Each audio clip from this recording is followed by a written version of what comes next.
জগন্নাথের মৃত্যু আমাদের কাছে একটা বড় প্রশ্নচিহ্ন তুলে দিল। সেটা হয়েছে যে এসআইআর আতঙ্কে এর আগে আমরা অনেককে হারিয়েছি, অনেক আত্মীয় পরিজনকে হারিয়েছি। এবারে আমরা সুবোধ দেবনাথকে হারালাম 2 নম্বর ওয়ার্ডে। উনি কিন্তু সিএতে আবেদনও করেছিলেন, অর্থাৎ সিএতে আবেদন করার পরও ওনার ভেতরে একটা দুশ্চিন্তা থেকেই গেল যে আমরা কি নাগরিকত্ব পাবো না আমরা নাগরিকত্ব পাবো না।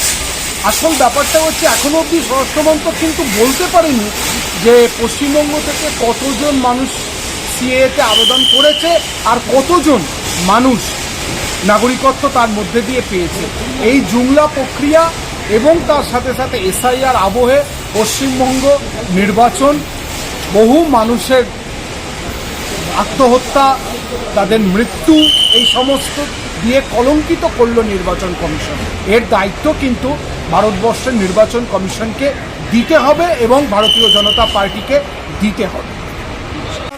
মৃত্যু আমাদের কাছে একটা বড় প্রশ্নচিহ্ন তুলে দিল।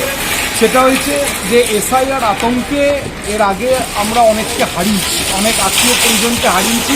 এবারে আমরা সুবোধ দেবনাথকে হারালাম 2 নম্বর ওয়ার্ডে।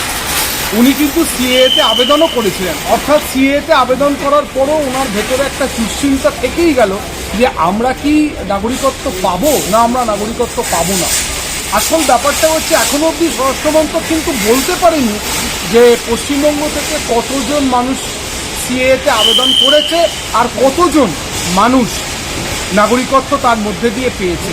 এই জুমলা প্রক্রিয়া এবং তার সাথে সাথে এসআইআর আবহে পশ্চিমবঙ্গ নির্বাচন, বহু মানুষের আত্মহত্যা, তাদের মৃত্যু, এই সমস্ত দিয়ে কলঙ্কিত করল নির্বাচন কমিশন। এর দায়িত্ব কিন্তু ভারতবর্ষের নির্বাচন কমিশনকে দিতে হবে এবং ভারতীয় জনতা পার্টিকে দিতে হবে।